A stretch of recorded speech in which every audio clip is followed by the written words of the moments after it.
Auzubillahiminash-shaytanir-rajim. Bismillahir-rahmanir-rahim. Assalamu alaikum students. I hope all are you are fine. और उम्मीद करती हूँ कि आप अपने घरों में हैं ताकि ख़ुद भी महफूज रहें और अपने घर वालों को भी महफूज रखें ड्यू टू कोविड-19। पिछले लेक्चर्स में हमने अपना चैप्टर नंबर 1 कंप्लीट किया और आज से हम अपना चैप्टर नंबर 2 स्टार्ट करेंगे जो कि data type and input output statements हैं। हम इसमें 1 बाय 1 अपने लेक्चर्स को देखते जाएंगे और देखेंगे कौन से इम्पोर्टेंट टॉपिक्स हैं इस चैप्टर में डिस्कस करने के लिए। Today our topic is modes of operation. सबसे पहले हम मोड्स ऑफ ऑपरेशन में GW बेसिक के बारे में पढ़ते हैं। बेसिक्स क्या है? Basic stands for beginner are purpose symbolic instruction code. It was created in the late 1960. It was used mainly by students to use the computer for solving simple problems. It is easy to understand. It is widely used for education purpose.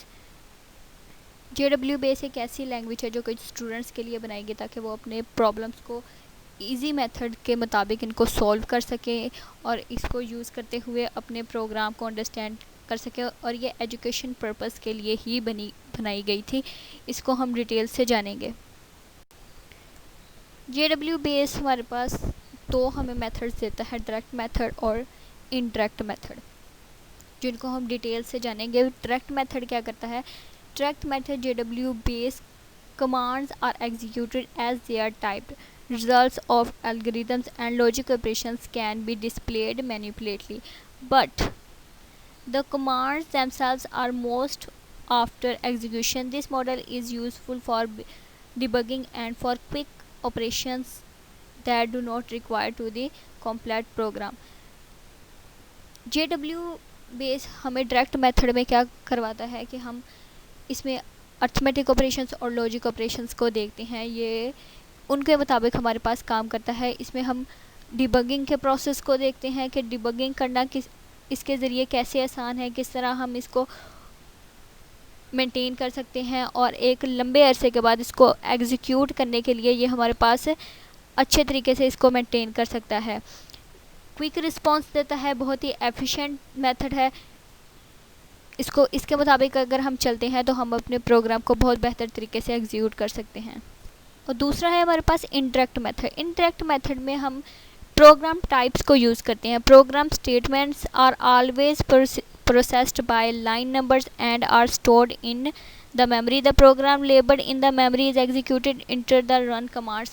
Indirect में हम क्या करते हैं कि programmes को की type को देखते हुए, इसकी स्टेटमेंट्स को समझते हुए हम अपने प्रोग्राम को रन स्टेटमेंट की तरफ लेके जाते हैं। हम इसको एग्जीक्यूट करने के लिए प्रोग्राम को, यानी कि अपने सिस्टम पे इसको एग्जीक्यूट करने के लिए, चलाने के लिए हम इस मेथड को यूज़ करते हैं। जैसे कि पहले मेथड डायरेक्ट मेथड में हम प्रोग्राम एग्जीक्यूट से करने से पहले वाला मेथड देखते हैं, उसकी डिबगिंग, उसके एग्जीक्यूशन से पहले वाला काम, यानी कि हर तरह से चेक कर लेना कि वो परफेक्ट है चलने के लिए। और इनडायरेक्ट मेथड में जब ये एग्जीक्यूट होने के प्रोसेस पे चला जाता है, यानी कि रन कमांड हम जब इसको दे देते हैं, इसमें ये काम इस्तेमाल होता है। राइटिंग प्रोग्राम्स इन JW बेस सिस्टम।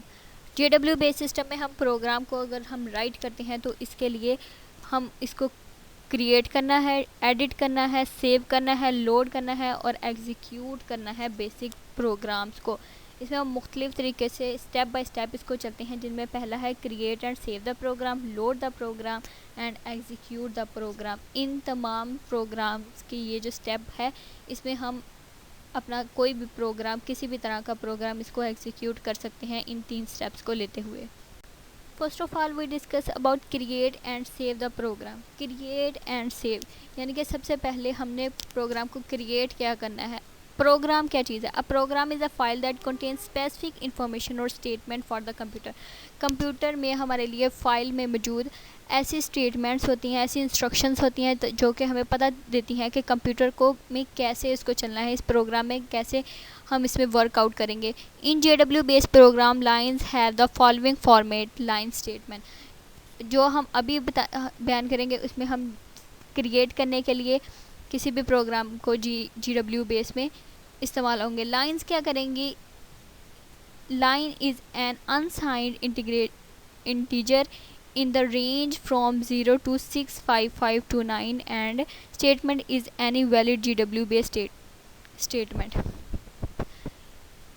ये जो नंबर्स हमें बताए गए इनके दरमियान, इनकी रेंज के दरमियान हम लाइंस में वर्ड्स को टाइप कर सकते हैं ताकि हम किसी भी प्रोग्राम को क्रिएट करें। किसी भी प्रोग्राम्स की लाइंस को 255 कैरेक्टर से ज़्यादा नहीं लिखेंगे।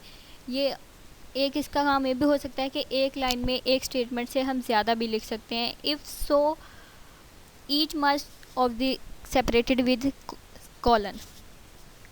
किसी भी स्टेटमेंट को हम अगर लाइन में 2 स्टेटमेंट्स एट अ टाइम लिख रहे हैं तो हम इसको कॉलम्स के साथ अलग करेंगे। The program statement executed depended on the line number in ascending order. Ascending order के थ्रू हमारी अरेंजमेंट जो होगी स्टेटमेंट्स की लाइन ऑर्डर के असेंडिंग ऑर्डर के थ्रू होगी। For example if line 45 is type from after line 60 the computer would still run with 45 before 60। यानी कि अगर हम 45 को पहले टाइप कर रहे हैं और 60 को बाद में टाइप कर रहे हैं तो वो कंप्यूटर भी हमारे पास स्टिल इसी तरह ही हमारे साथ काम करेगा। अब हमारे पास नेक्स्ट है प्रोसीजर है, यानी कि सेविंग का प्रोसीजर। अगर हमने सेव करना है, क्रिएट करने के बाद ज़रूरी है कि हम अपना प्रोग्राम, अपना स्टेटमेंट को सेव कर दें। तो सेव करने के लिए सबसे पहले हम क्या करेंगे, प्रेस F4 की और टाइप सेव कमांड। अगर हम F4 की टाइप करते हैं, प्रेस करते हैं तो हमारे पास, या फिर हम अपना सेव कमांड को प्रेस कर सकते हैं। Type of valid name for the quotation.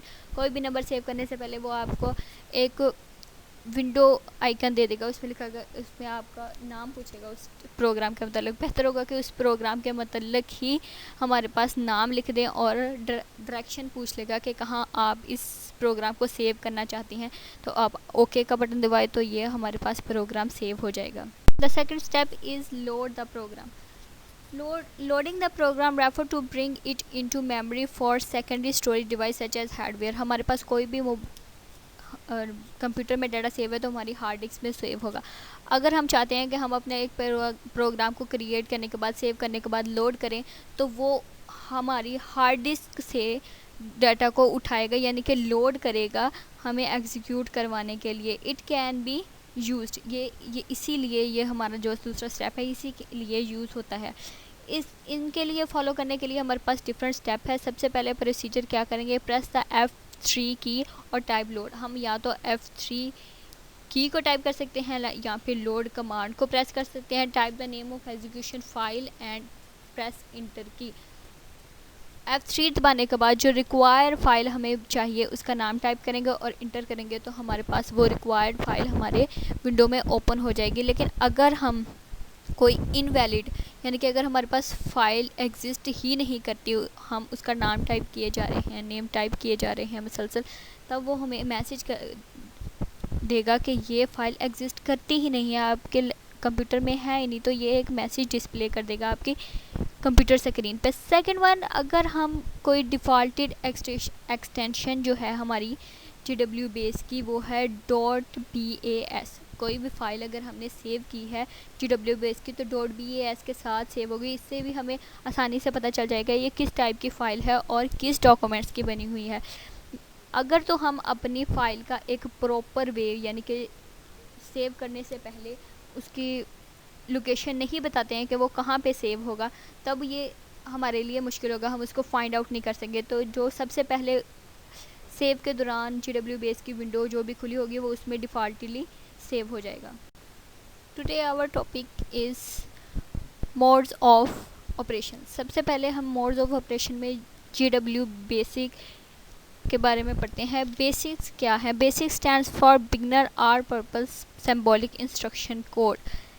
It was created in the late 1960. It was used mainly by students to use the computer for solving simple problems. It is easy to understand. It is widely used for education purpose. JW base एक ऐसी language है जो कि students के लिए बनाई गई ताकि वो अपने प्रॉब्लम्स को इजी मेथड के मुताबिक इनको सॉल्व कर सकें और इसको यूज़ करते हुए अपने प्रोग्राम को अंडरस्टैंड कर सके। और ये एजुकेशन पर्पस के लिए ही बनाई गई थी। इसको हम डिटेल से जानेंगे।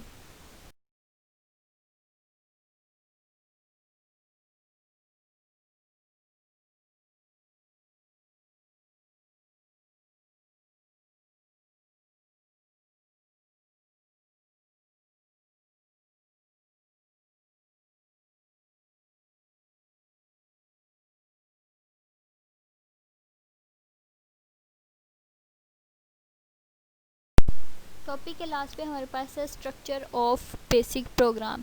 कोई भी प्रोग्राम हम लिखते हैं किसी भी लैंग्वेज में, किसी भी सिस्टम में, तो उसकी कुछ स्ट्रक्चर होती हैं, उसकी स्टेटमेंट होती हैं, सिंटैक्स होती हैं जो हमें फॉलो करने बहुत ज़रूरी हैं। इसके लिए जो कुछ स्टेप्स हैं वो वन बाय वन हम डिस्कस करते हैं। Every program statement must being with a line. ये ज़रूरी है कि एक ही लाइन में, एक ही तरतीब के साथ हम इसके सिंटैक्स को लिखें। It is good practice to end every basic program with the end statement, however it is mandatory। अगर किसी भी हम स्टेटमेंट में लिख रहे हैं तो इसको कॉलन के साथ, मैंडेटरी है कि हम इसको कॉलन के साथ ही अलग करें। Representation of the line number with the program is not allowed. किसी भी प्रोग्राम की रिप्रेजेंटेशन के लिए यानी कि एंड लाइन पे इसको अलाउ नहीं किया जाएगा। 2 और more statement can be written on the line but must be separated by colon. अगर तो हम एक लाइन में 2 स्टेटमेंट्स को लिख रहे हैं तो हम ज़रूरी है कि इनको कॉलन के साथ ही अलग करें। In BASIC variable can be used without declaration. इसमें ज़रूरी नहीं है कि हम अपने वेरिएबल को डिक्लेयर करें, हम इस डिक्लेयर किए बगैर भी हम कोई भी वेरिएबल किसी भी वक्त यूज़ करते हैं। इन अ बेसिक प्रोग्राम, किसी भी बेसिक प्रोग्राम में the physical appearance of the program statement does not matter. कोई भी अगर हमारे पास फिज़िकल स्टेटमेंट आ रही है तो वो ये ज़्यादा मैटर नहीं करेगी। For example, in a program line number 19 can appear before the number 16, however the program statement will always execute according to the ascending order of the specific line number. अगर हमें किसी वजह से हमारी लाइन आगे पीछे हो गई यानी कि 19 लाइन 16 से पहले या 16 19 से पहले होगी, लेकिन ये उसी ऑर्डर के साथ काम करेगा जैसे कि हमने इसको इंस्ट्रक्शन दिया, या तो असेंडिंग ऑर्डर के थ्रू या डिसेंडिंग ऑर्डर के थ्रू, एक ही ऑर्डर के साथ ये काम करता जाएगा। ये तो ये हैं हमारे पास instructions of the BASIC program. Good luck students. आज जो लेक्चर हमने पढ़ा उसको अपनी बुक से अच्छी तरह रीड आउट करें। कोई मसला हो तो आप क्वेश्चन कर सकते हैं। Very good luck, wish you very good luck. घर में रहें, खुद भी महफूज रखें, अपने घर वालों को भी महफूज रखें, एक अच्छे शहरी होने का सबूत दें। अल्लाह हाफिज़, मिलते हैं नेक्स्ट लेक्चर में।